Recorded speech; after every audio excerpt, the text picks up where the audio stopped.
Paytm एक online payment, e-commerce और financial service प्रदान करने वाली एक भारतीय कंपनी है, जिसका मुख्यालय नोएडा में है। पेटीएम के मालिक विजय शेखर शर्मा, जिन्होंने अगस्त 2010 में पेटीएम कंपनी की स्थापना की थी। $2 मिलियन के प्रारंभिक निवेश से प्रारंभ किए गए पेटीएम का वर्ष 2020 में रेवेन्यू 3629 करोड़ रुपये था। अपनी कंपनी को इस स्तर तक पहुंचाने की राह विजय शेखर शर्मा के लिए आसान नहीं रही। उन्होंने अपनी कमजोरियों पर विजय पाई, विपरीत परिस्थितियों से लड़े, दिल की सुनी और अपने सपनों को पूरा करने की दिशा में मेहनत करते रहे। उनकी कड़ी मेहनत का ही नतीजा है कि आज वे इस मुकाम पर खड़े हैं। तो आइए जानते हैं पेटीएम की सफलता कहानी और उसके संस्थापक विजय शेखर शर्मा के जीवन और उनकी संघर्ष की कहानी। विजय शेखर शर्मा का जन्म उत्तर प्रदेश के अलीगढ़ जिले में एक मध्यम वर्गीय परिवार में हुआ था। उसके पिता शिक्षक और माता गृहिणी थी। उनका बचपन अलीगढ़ में बीता। विजय शेखर शर्मा की प्रारंभिक शिक्षा अलीगढ़ के एक हिंदी माध्यम स्कूल में हुई थी। वे प्रारंभ से ही मेधावी छात्र थे और कक्षा में हमेशा प्रथम स्थान प्राप्त करते थे। मात्र 14 वर्ष की आयु में ही उन्होंने 12वीं की परीक्षा उत्तीर्ण कर लिए थे।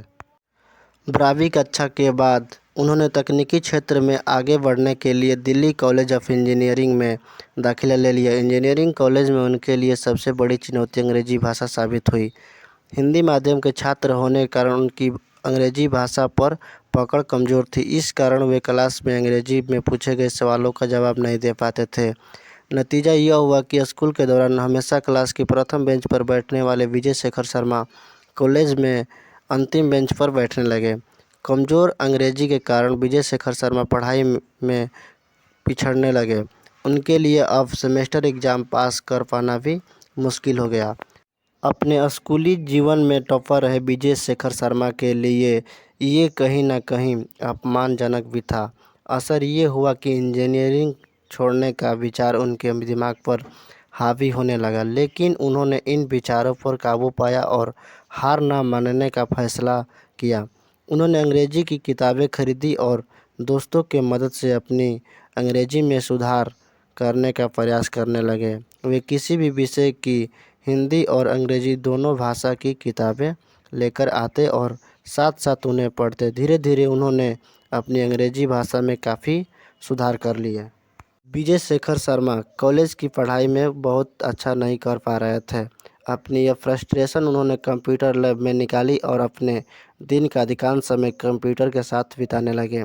दरियागंज के संडे मार्केट से वे 5-10 रुपये में सेकेंड हैंड किताबें और मैगज़ीन खरीदा करते थे। वहीं से एक दिन उन्होंने फॉर्चून मैगज़ीन खरीदी और पहली बार मैगज़ीन के जरिए अमेरिका की सिलिकॉन वैलीज़ के बारे में जाना। 1995 से 1996 के बीच की बात है। उन दिनों इंटरनेट बिजनेस तो बहुत दूर, वेबसाइट भी बहुत कम हुआ करती थी। उस समय इंडिया में मात्र इंडिया गेट नाम की एक वेबसाइट थी। यहाँ तक कि यूएस में भी ट्रिपॉड और जियो सिटी वेबसाइट थी। लेकिन विजय शेखर शर्मा के मन में कंप्यूटर और इंटरनेट के क्षेत्र में कुछ करने का विचार जन्म लेने लगा। वे स्टैनफोर्ड यूनिवर्सिटी जाकर पढ़ने का सपना देखने लगे, क्योंकि सिलिकॉन वैली के कई बड़े बड़े उद्योगपति ने स्टैनफोर्ड यूनिवर्सिटी से ही पढ़ाई की थी। लेकिन कमज़ोर आर्थिक स्थिति उन्हें विदेश जाकर पढ़ने की इजाज़त नहीं देती थी। मगर कुछ कर दिखाने की चाह मन में अभी भी विजय शेखर शर्मा की है। उन्होंने सोचा कि कुछ करने का जज्बा हो तो कहीं भी रहकर कुछ भी किया जा सकता है, और विजय शेखर शर्मा ने भारत में ही रहकर कुछ बड़ा करने की ठान ली। फिर वे किताबें पढ़कर खुद से कोडिंग सीखने लगे। कोडिंग सीखने के बाद विजय शेखर शर्मा ने अपने दोस्त के साथ मिलकर सर्च इंजन बनाया। फिर उन्होंने वर्डप्रेस भी तैयार किया। कई अखबारों को उनका बनाया हुआ कंटेंट मैनेजमेंट सिस्टम बहुत पसंद आया और द इंडिया एक्सप्रेस सहित कई बड़े अखबार इसे इस्तेमाल करने लगे। इस तरह इंजीनियरिंग के तृतीय वर्ष में ही विजय शेखर शर्मा अपनी एक कंपनी खोल ली, जिसे इन्होंने एक्सेस कंपनी का नाम दिया। 1999 में उन्होंने अपनी यह कंपनी लोटस इंटरवर्क नामक अमेरिकन कंपनी को $6 लाख में बेच दी। उन्होंने विजय शेखर शर्मा को भी एम्प्लॉय के तौर पर अपनी कंपनी में रख लिया वहाँ काम करते हुए विजय शेखर शर्मा को समझ में आया कि वे बिजनेस के लिए ही बने हैं और वे एक दूसरे की नौकरी नहीं करना चाहते थे। उस समय भारत में इंटरनेट बिजनेस थोड़ा बहुत था, जैसे बेस्ट बिजनेस वेबसाइट। अब विजय को भी इंटरनेट बिजनेस करने के मन करने लगा। लोटस इंटरवर्क की नौकरी छोड़ने के बाद वर्ष 2001 में विजय शेखर शर्मा ने 197 नामक कंपनी की स्थापना की। यह एक कंटेंट सर्विस प्रदान करने वाली कंपनी थी। ये कॉल और एसएमएस द्वारा लोगों तक इंटरनेट कंटेंट पहुंचाती थी। वे पूरी लगन और मेहनत से इस कंपनी को बड़ा करने में लग गए। कंपनी बड़ी तो होती रही, लेकिन साथ ही खर्चे मैनेज करना भी आसान नहीं था। विजय शेखर शर्मा दोस्तों और रिश्तेदारों से उधार लेकर किसी तरह कंपनी को चला रहे थे। कंपनी की पूरी कमाई स्टाफ की सैलरी देने, सर्वर के मेंटेनेंस और ऑफिस के अन्य खर्चों सहित लोगों को उधार चुकाने में निकाल रही थी। विजय शेखर शर्मा के पास इतना पैसा भी नहीं बचता था कि वे अपना घर के किराया दे सके। साल गुजरते जा रहे थे।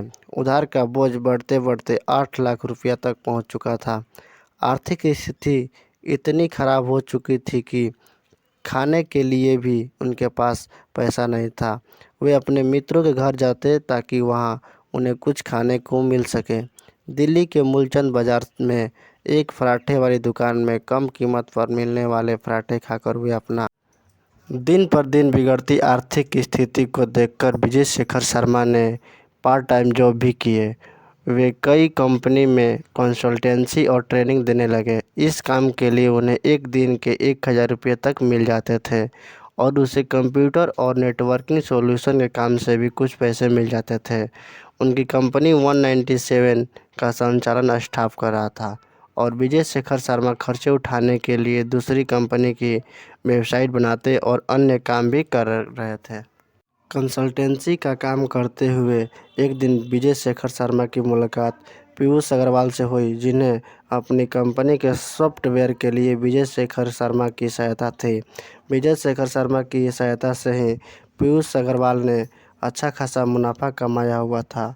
वे विजय शेखर शर्मा से बहुत प्रभावित हुए और उनके सामने अपनी कंपनी में सीईओ का पद संभालने का प्रस्ताव रखा, लेकिन विजय शेखर शर्मा ने यह पद ठुकरा दिया और उनसे कहा कि मुझे खुद की कंपनी चलानी है।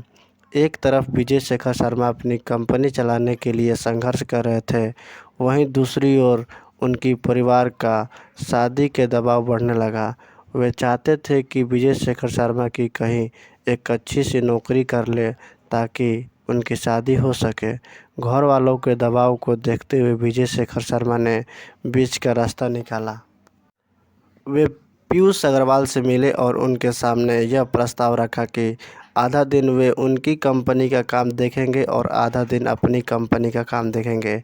इसके लिए हर महीने उन्होंने 30,000 रुपये सैलरी की डिमांड की। पीयूष अग्रवाल को इतना किफ़ायती सीईओ कहीं नहीं मिल सकता था।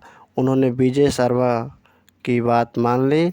उन्होंने विजय शेखर शर्मा की ऑफिस के लिए भी उसी बिल्डिंग में व्यवस्था करवा दी जहां उनका खुद। कुछ दिनों के बाद धीरे धीरे विजय शेखर शर्मा की कंपनी पटरी पर आने लगी, लेकिन 8 लाख रुपये के उधार का बोझ अब भी सिर पर था। एक दिन विजय शेखर शर्मा ने उधार चुकाने के लिए पीयूष अग्रवाल से कर्जा मांगा। पीयूष अग्रवाल ने उन्हें कर्जा देने से तो मना कर दिया, लेकिन वे 8 लाख रुपये उनकी कंपनी में पूंजी लगाने को राजी हो गए। इस तरह 197 कंपनी में 40% की हिस्सेदारी पीयूष अग्रवाल की हो गई। 197 कंपनी अब पटरी पर आ चुकी थी। इस बीच स्मार्टफोन की लोकप्रियता को देखकर विजय शेखर शर्मा के दिमाग में कैशलेस ट्रांजैक्शन का आइडिया आया। अपने इस आइडिया को लेकर वे अपनी कंपनी के बोर्ड के समक्ष गए, लेकिन कंपनी ने लंबे समय बाद स्थायित्व प्राप्त किया था। ऐसे में किसी नए आइडिया पर काम करने को रिस्क उठाने के लिए बोर्ड राजी नहीं हुआ। कंपनी बोर्ड द्वारा वह आइडिया नकार दिए जाने के बाद भी विजय शेखर शर्मा ने 2010 में पेटीएम की स्थापना कर दी। प्रारंभ में पेटीएम द्वारा दी जाने वाली सेवाएं थी मोबाइल रिचार्ज और डीटीएच रिचार्ज थी। धीरे धीरे पेटीएम ने सेवाओं का दायरा बढ़ाया और gas bill payment, electricity bill payment की सेवाएं भी देने लगी। 2014 में उन्होंने ऑनलाइन वॉलेट की सुविधा प्रदान की और बाद में उन्होंने पेटीएम पर ई-कॉमर्स प्लेटफॉर्म भी प्रदान कर विभिन्न वस्तुओं का विक्रय का काम भी प्रारंभ किया। आज के हम इस वीडियो में जाना पेटीएम के संस्थापक विजय शेखर शर्मा की संघर्ष की कहानी, जो इतना संघर्ष करने के बाद इतना बड़ा और सक्सेसफुल बिजनेसमैन बने। धन्यवाद।